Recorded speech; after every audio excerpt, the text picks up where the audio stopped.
एक बार की बात है, एक गांव में एक बूढ़ी भिखारन रहती थी जिसका नाम जामुन था।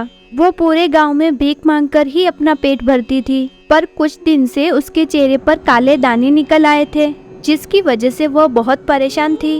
हाय रे, एक तो ये बुढ़ापा, ऊपर से ये दाने और हो गए मेरे चेहरे पर। बहुत दर्द कर रहे हैं और तो और बहुत भूख भी लगी है मुझे। सुबह से कुछ नहीं खाया मैंने।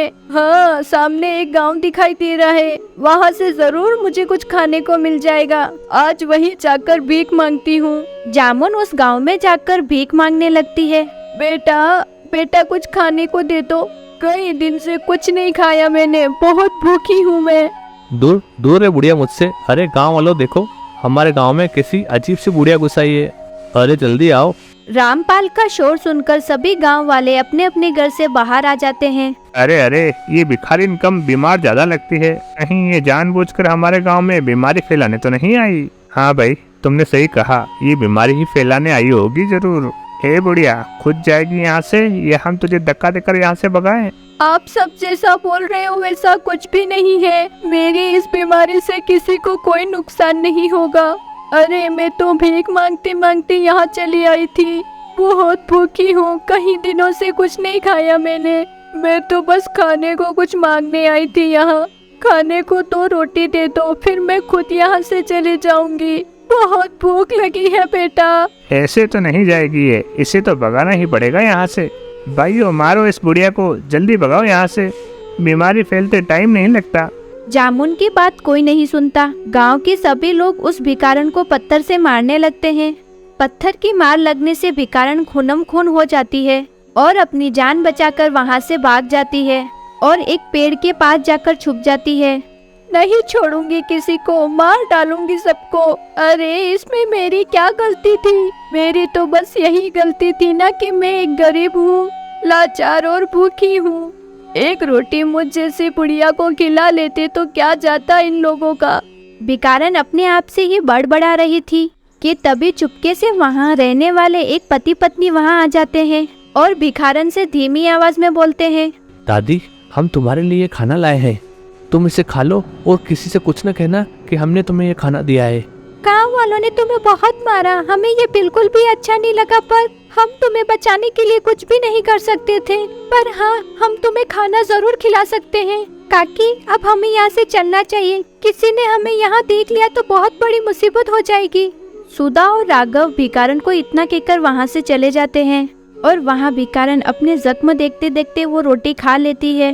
भिखारन को बहुत चोट लगने की वजह से वो वहाँ बैठे बैठे ही मर जाती है और पूरे गांव में भिखारन के मरने की खबर फैल जाती है। इस भिखारन को भी यहीं हमारे गांव में ही मरना था क्या? अब क्या करे उसका? कौन हाथ लगाएगा उसे? कौन करेगा उसका अंतिम संस्कार? अरे मैं तो कहता हूँ कि उस बुढ़िया को वहीं पड़े रहने देते हैं। उसकी गंध सुनकर जंगली जानवर आकर उसे वहीं पर खा जाएंगे। किसी को कोई हाथ लगाने की जरूरत ही नहीं पड़ेगी। गांव वाले की बातें सुनकर सुधा और उसके पति राघव को बहुत बुरा लगता है, इसलिए वो दोनों आधी रात के वक्त उस भिखारन के पास जाते हैं और दोनों मिलकर उसे वहां गाड़ देते हैं। और गांव वालों को यही लगता है कि सच में उस भिखारन को जंगली जानवर खा गए। फिर रातों रात वहीं जहां भिखारन को गाड़ा था वहां एक बड़ा सा जामुन का पेड़ उग जाता है। उस पेड़ पे बहुत सारे काले मोटे मोटे रसीले जामुन लग जाते हैं। उस पेड़ पे लगे जामुनों पर जब नट्टू की नजर पड़ती है तो उसके मुंह में पानी भर आता है और वो तुरंत जामुन के पेड़ पर चढ़ जाता है। पर पेड़ पे चढ़ते ही उसे वहाँ एक गुफा नजर आती है। नट्टू बिना कुछ सोचे समझे उस गुफा के अंदर चला जाता है और वहाँ गुफा के अंदर एक बुढ़िया को देखकर चौंक जाता है। कौन हो तुम? और इस पेड़ पर, इस गुफा के अंदर क्या कर रही हो? मेरी तो कुछ समझ ही नहीं आ रहा है। पेड़ पर, गुफा में ये बुढ़िया कैसे आई और ये यहाँ क्या कर रही है? ज्यादा दिमाग पर जोर डालने की जरूरत नहीं है, तुम बस इन काले रसीले जामुन पर नजर डालो। देखो ये जामुन कितने रस भरे और मीठे मीठे हैं। अरे जब तक तुम इन्हें खाओगे नहीं तुम्हें कैसे पता चलेगा कि ये मीठे हैं कि नहीं। ये लो और खाओ इन्हें। और हाँ, अगली बार मैं तुम्हें जामुन तभी खिलाऊंगी जब तुम मेरे और मेरे जामुन का पता किसी और को नहीं बताओगे। नट्टू बुढ़िया के हाथ से जामुन लेकर खा जाता है। उससे वो जामुन बहुत मीठे और स्वाद लगते हैं। वो और खाता है और खाते ही जाता है। अब तो मेरा पेट भी भर गया, बहुत खा लिया मैंने, अब मुझे चलना चाहिए और मैं कल फिर आऊँगा जामुन खाने। तुम मेरे लिए कल फिर तोड़कर रखना जामुन। नट्टू जामुन खाकर खुशी खुशी वहाँ से चला तो जाता है, पर घर पहुँचते ही उसके पूरे शरीर का रंग काला पड़ जाता है और चेहरे पे काले दाने आ जाते हैं और वो दर्द से चीखने चिल्लाने लगता है। और पेड़ पे वो बूढ़ी औरत बहुत खुश हो रही होती है, क्योंकि नट्टू को ये नहीं पता था कि जिस पेड़ के जामुन वो खा गया वो पेड़ एक चुड़ैल का है और वो बूढ़ी औरत भी एक चुड़ैल थी।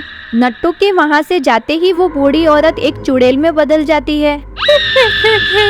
अभी तो ये शुरुआत है, आगे अभी बहुत कुछ सहना बाकी है। वो चुड़ैल से बचकर कोई नहीं जा सकता। आओ आओ मेरे पास आओ और खाओ मेरे जहरीले जामुन। चुड़ैल अपने अगले शिकार के लिए ऊपर पेड़ से झांकने लगती है और जैसे ही पेड़ के नीचे से बिरजू जा रहा होता है तो चुड़ैल उसके ऊपर जामुन फेंकने लगती है। चुड़ैल पेड़ के ऊपर बैठी बिरजू के आने का इंतजार करने लगती है। तुम जैसे ही ऊपर आओगे मैं अपना रूप बदल लूंगी, तुम्हें कुछ पता नहीं चलेगा कि मैं कौन हूँ।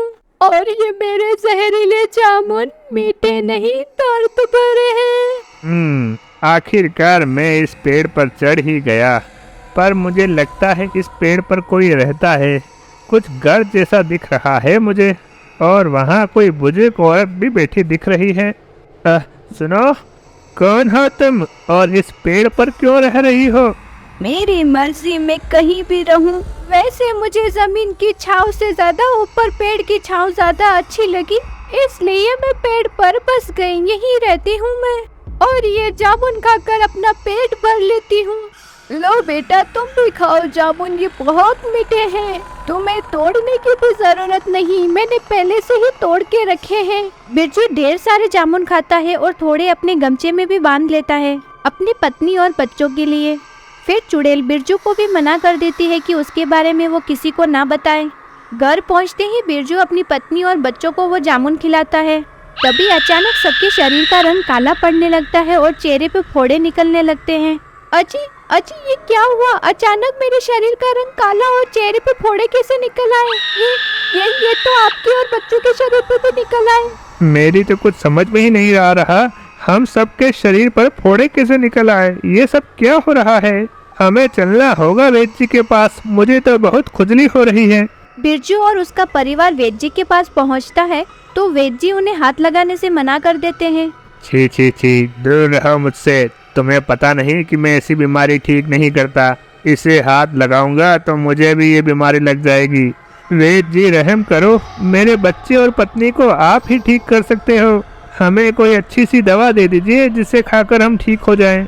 मैंने बोला ना, इस बीमारी की मेरे पास कोई दवाई नहीं, तुम लोग जाओ यहाँ से।